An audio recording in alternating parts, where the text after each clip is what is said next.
Bonjour à toutes et à tous, c'est Romain Daubry de la salle des marchés de Bourse Direct et du service Info d'Experts. Pour notre brief et analyse graphique, nous sommes le 11 décembre, il est 15h15, les marchés américains ne sont pas encore ouverts.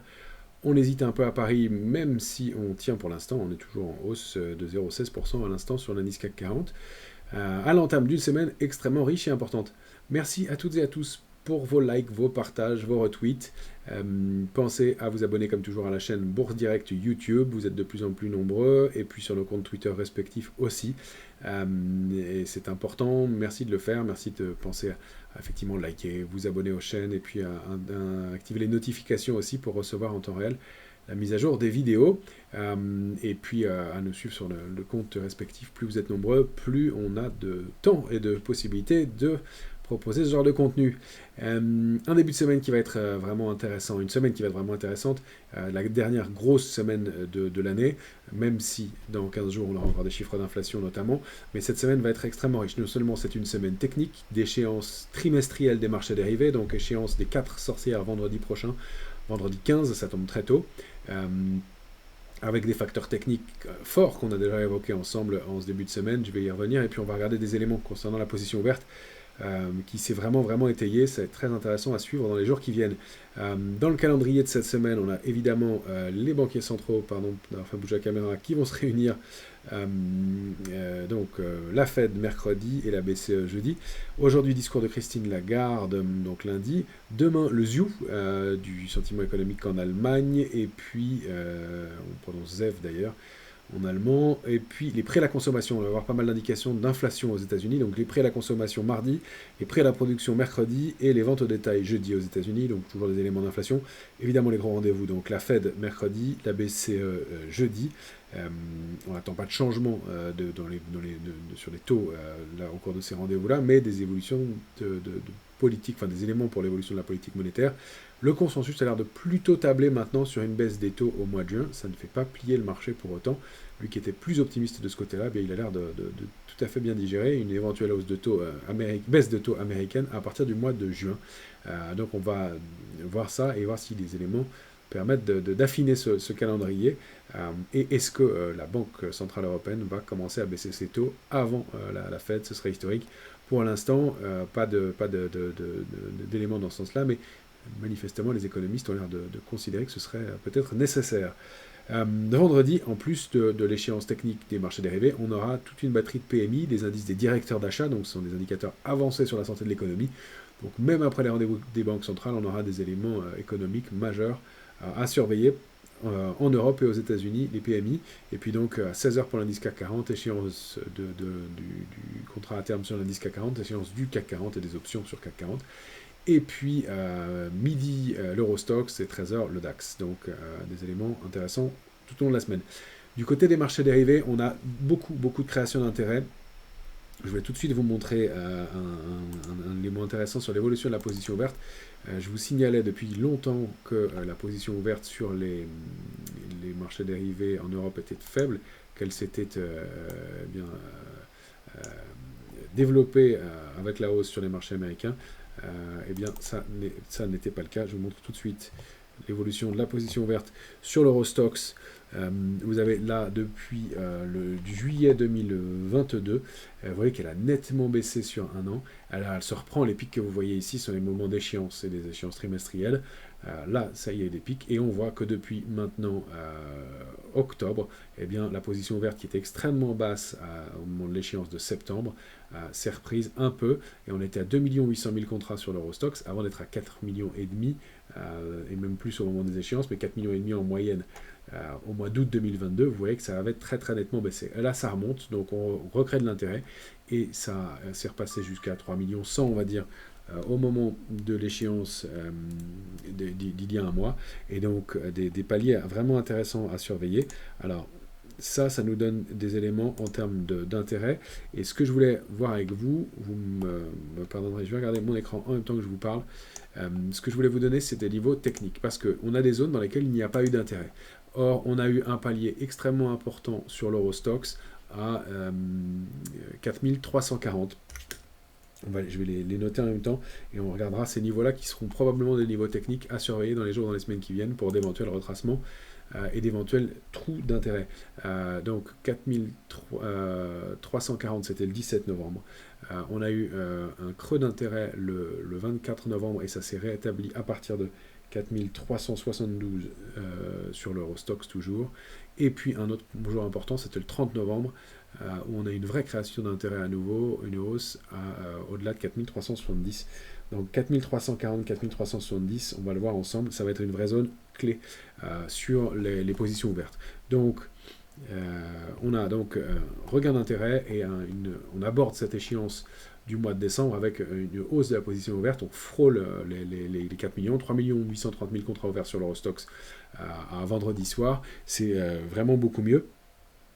C'est important parce que ça veut dire qu'il y a eu des éléments de soutien dans ce marché. Alors la vraie question, ça va être, est-ce qu'après l'échéance, ces contrats vont être reconduits et réouverts sur le mois de janvier, et donc pour l'année 2024, ou est-ce que c'était beaucoup, et on sait que dans une dernière proportion de hausse, et à partir de, depuis il y a quelques jours, on va essayer de zoomer un petit peu, mais à partir d'ici, donc il y a une quinzaine de jours, ça pouvait être du technique aussi.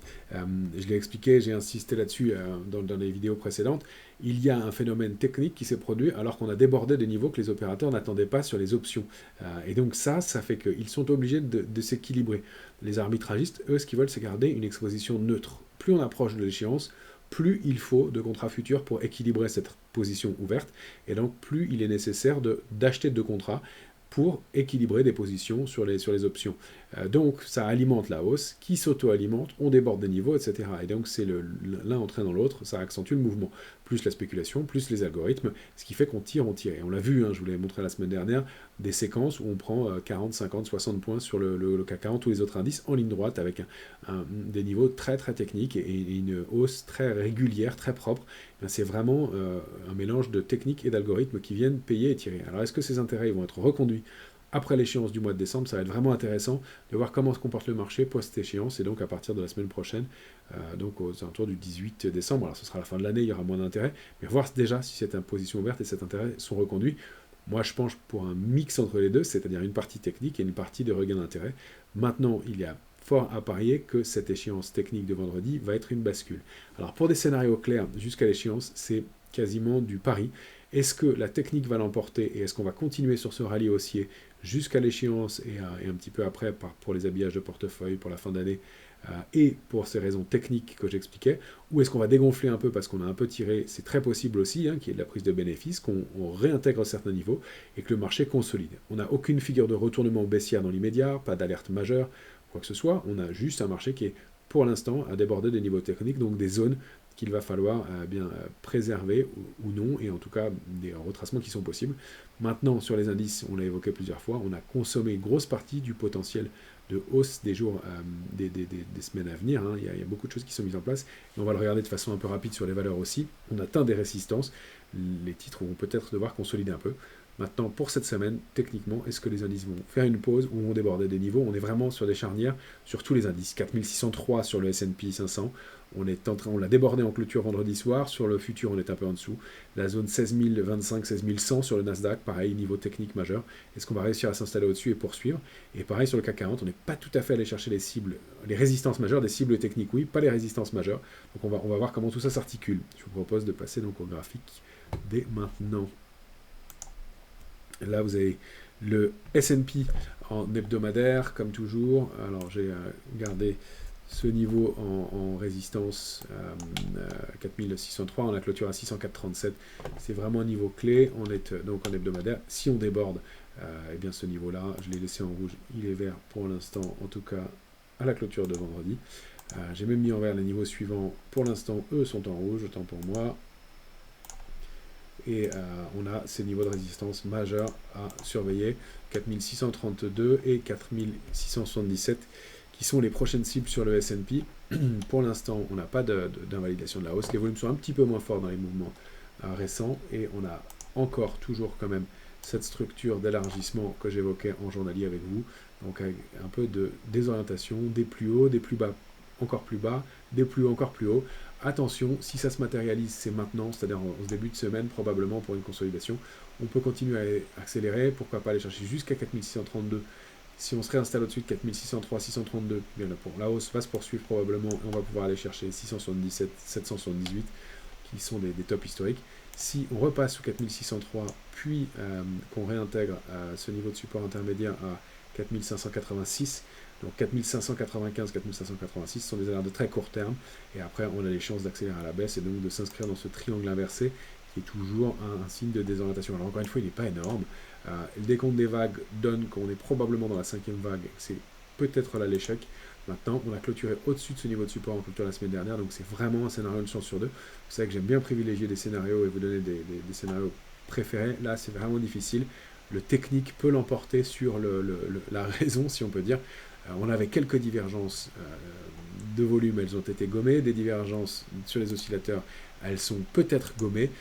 Donc les deux peuvent se produire. Il me reste que maintenant, c'est la technique qui va parler pour cette nouvelle échéance et ce début de mois. Donc prudence. Et donc si on rompt 4545 sur le S&P, c'est probablement 4510. Et puis ce gros gap qui me semble avoir besoin d'être consolidé, on en a laissé d'autres ici, mais celui-là est vraiment important et tout en haut de marché avec cette oblique et cette réactivation haussière. Donc mouvement de consolidation qui pourrait se mettre en place, mais ça ne peut être effectif qu'en début d'année. Pour l'instant, pas de figure de retournement, encore une fois, un peu de désorientation sur cet indice uniquement. Si on va regarder l'Eurostoxx, ce que je voulais voir, c'était avec vous la zone à 4370, 4340. On va la retrouver ici à 4372, c'était très probable. Donc ça, c'est la zone à partir de laquelle on a construit l'intérêt.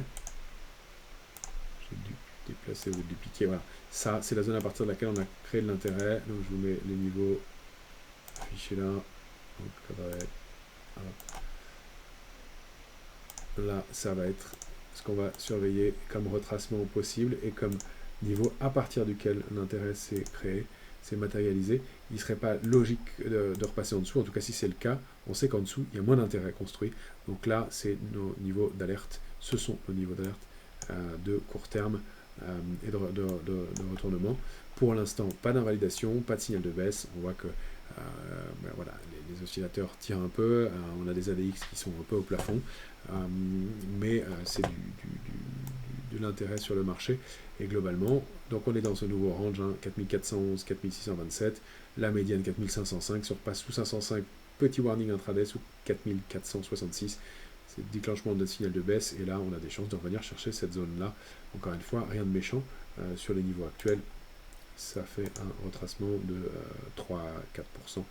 Rien d'extraordinaire. Après, le rallye qu'on vient de connaître, impressionnant. Et donc, c'est cette zone-là, la zone clé, vous voyez, à partir de laquelle on a construit de l'intérêt à nouveau sur l'Eurostoxx, en dessous, danger. Donc, ça, qu'on consolide, pourquoi pas. Et voilà les niveaux à suivre.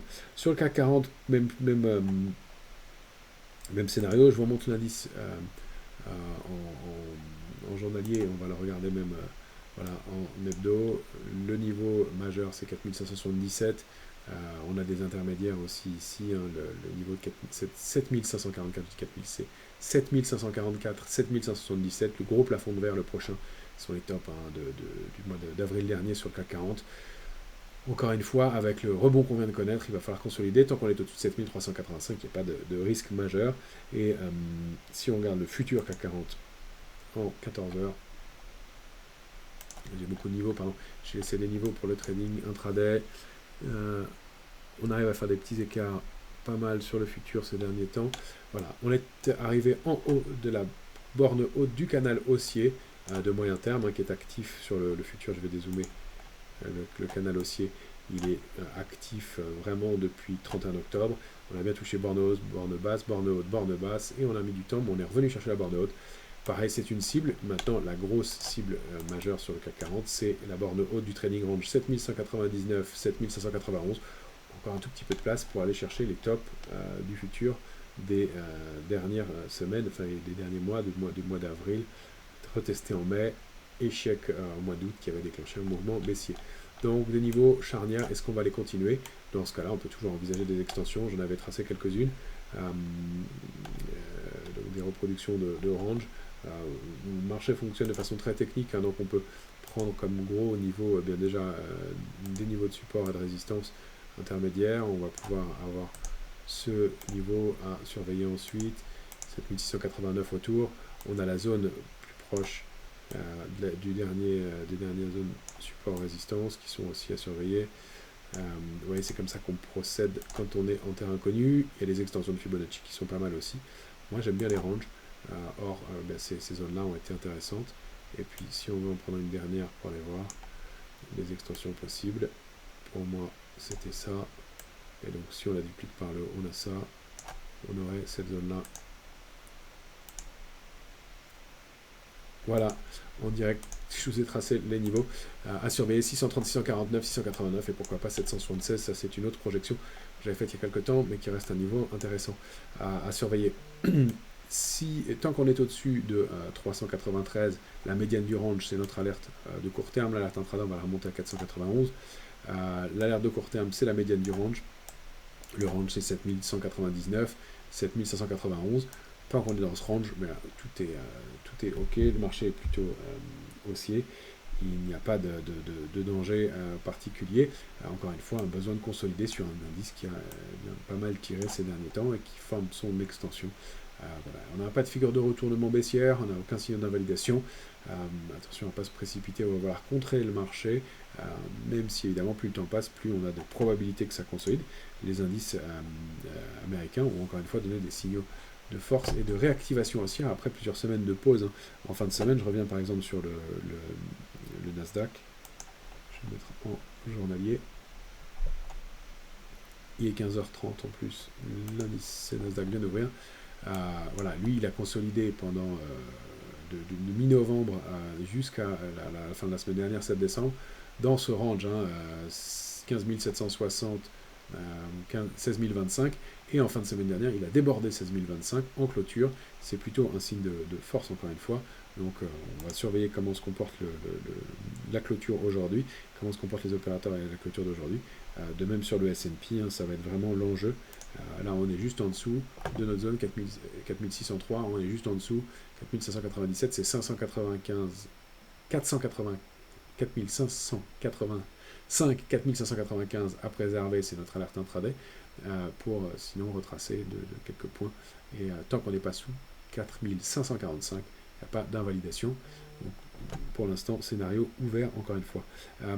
Quelques titres que je voulais vous montrer pour ce début de semaine. Il y a des choses intéressantes qui sont passées. Les small et mid cap, j'ai moins ici. Je vais vous montrer Capgemini. Capgemini, vous voyez pourquoi on pourrait caler un peu. Capgemini, elle vient d'aller chercher sa résistance majeure. On avait évoqué ensemble plusieurs fois la sortie de la grande zone de congestion qui datait au moins de janvier 2022 à cette belle sortie de novembre dernier, accélération, et là 193 est un niveau de résistance majeur, c'est sous 193 qu'on a accéléré à la baisse, tenté et donc formé ce qu'on appelle un pullback avant de réaccélérer à la baisse et de consolider. Donc ce niveau-là a débordé, il va falloir du momentum, de l'énergie pour le titre, pour le dépasser. Donc ceux qui sont à moyen long terme, il n'y a pas d'invalidation, tant mieux, et vous êtes bien rentrés.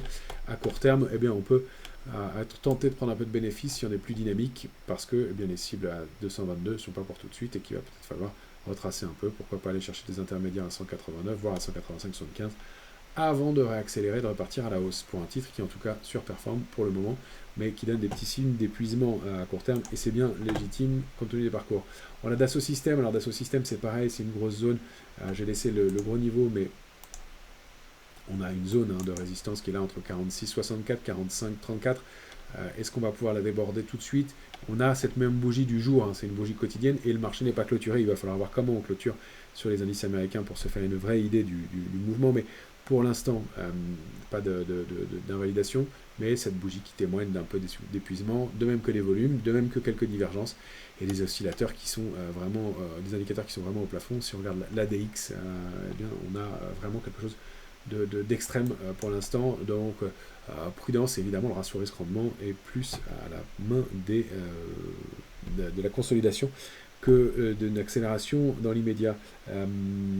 Parmi les valeurs comme ça qui arrivaient sur des niveaux d'éventuel épuisement, en tout cas de court terme, au niveau de résistance, on a ici l'or qui a été touché à sa résistance majeure à 185. 185, c'est un niveau de résistance historique pour le titre, testé en 2021, retesté en 2023, et sur laquelle on arrive. Alors encore une fois, est-ce qu'on va avoir le momentum pour poursuivre? C'est un peu la croisée des chemins, c'est peut-être bien que oui, peut-être bien que non. Pour l'instant, cette semence, après le rallye qu'on vient de connaître sur les différents indices, voilà, il y a du volume, pas d'invalidation, pas de figure de retournement, mais vous voyez qu'on a buté sur cette résistance sur le titre.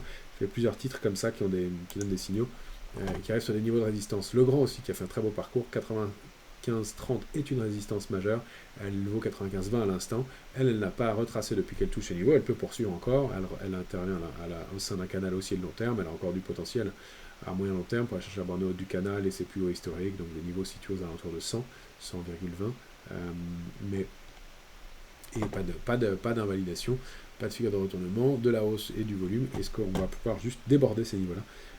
C'est pas certain dans ce contexte. Le Real aussi, qui a fait un parcours extraordinaire, haussier, elle a débordé la sortie de Biseau, elle est toujours haussière. Alors là, je n'ai pas fait les extensions, mais on peut effectivement se demander si ce mouvement, on ne va pas avoir besoin. C'est un graphique hebdomadaire, hein, que je vous montre là, c'est remarquable, cette hausse et ces niveaux, donc peut-être un besoin de consolider. Michelin, sur laquelle on est haussier, et pas mal pour le moyen long terme, hein, on a des extensions qui peuvent permettre d'aller chercher jusqu'à 37,58 à moyen long terme. Pour un investisseur plus dynamique, on a quelques signaux non pas d'épuisement, mais on arrive dans une zone de résistance, 31,56, 33,42 à l'intérieur d'un canal haussier. Pour l'instant, pas d'invalidation, mais on voit que ce sont des niveaux clés et peut-être un besoin de consolider un tout petit peu, peut-être pour le titre, pour repartir ensuite. En tout cas, pas de figure de retournement, pas d'épuisement à court terme. Saint-Gobain s'approche de ses plus hauts historiques où elle les déborde tout juste.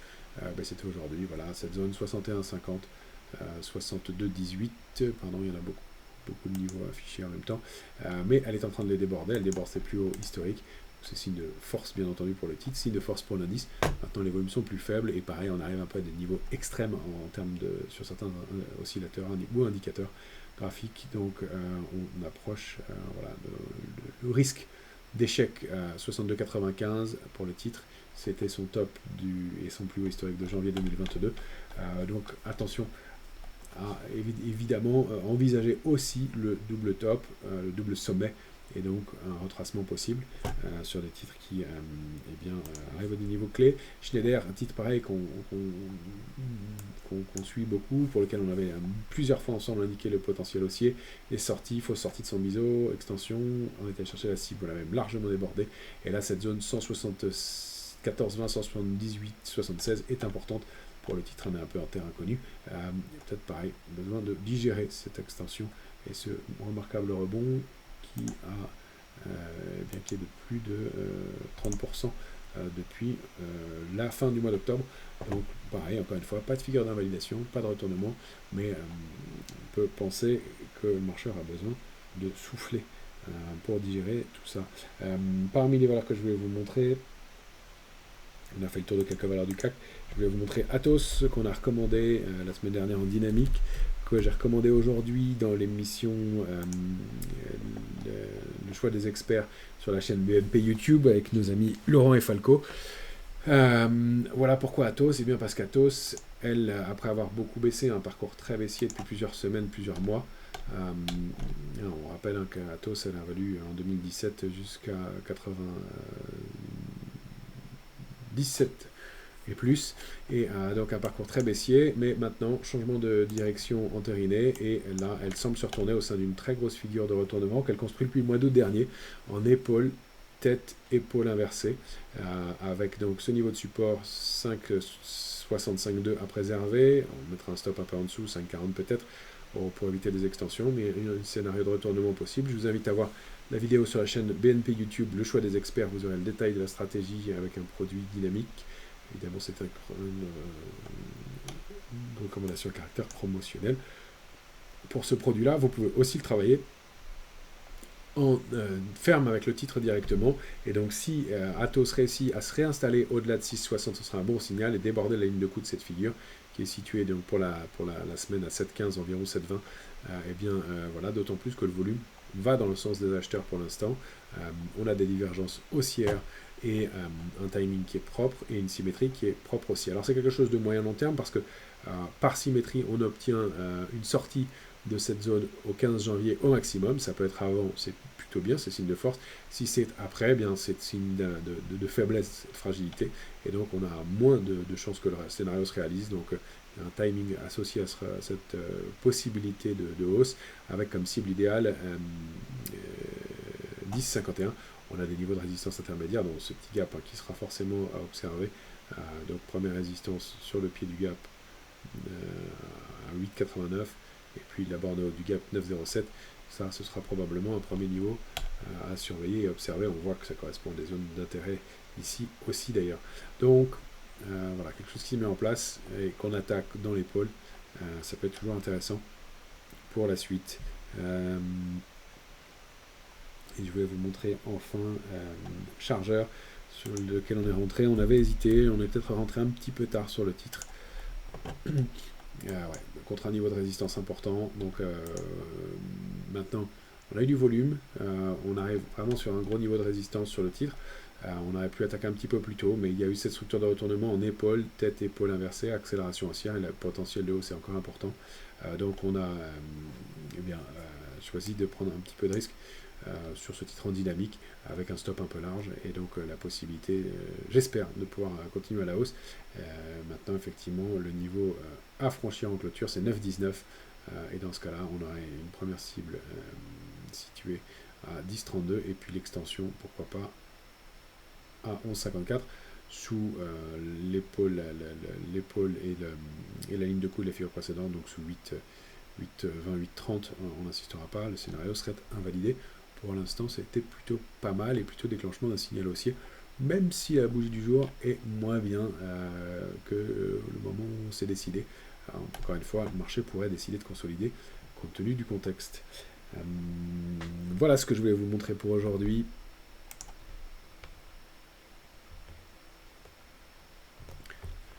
Pour ce début de semaine qui va être donc vraiment intéressant, avec pas mal d'éléments à surveiller, graphiquement, techniquement, et attention donc à ce moment charnière de la fin de semaine sur les marchés dérivés pour l'échéance technique de vendredi. Excellente semaine à toutes et à tous.